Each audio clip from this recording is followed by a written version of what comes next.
आमाशयगत वायू त्या ठिकाणी फुलनेस आणतो।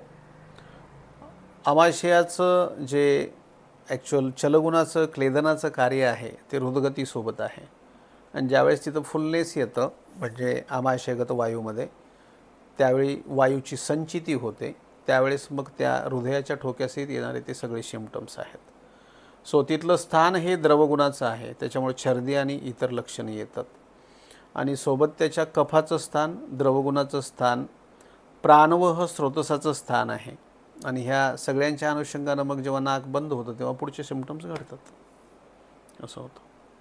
सो बेसिक जे स्थान कशाचं आहे हे महत्त्वाचं आहे। जसं आता गुल्माच्या बाबतीमध्ये वाताचं स्थान आणि आजार वाताचा संप्राप्ती गंभीर आहे।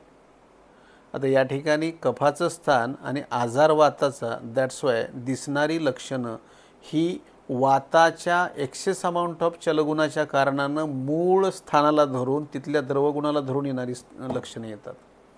म्हणून मग पहिल्यांदा आमाशयगत वायू कमी करण्यासाठी त्यांनी जे काही षडधरण वापरलं आहे, ज्याच्यामध्ये चित्रक आहे, पाठा आहे, कुटकी आहे, या सगळ्यांनी द्रवगुण कमी होतो, क्लेद कमी होतो, वात कमी होत नाही, हे लक्षात घेण्यासारखं आहे। तेव्हा स्वस्थानाची चिकित्सा पहिल्यांदा करावी असं त्यांनी सांगितलेलं आहे। थँक्यू।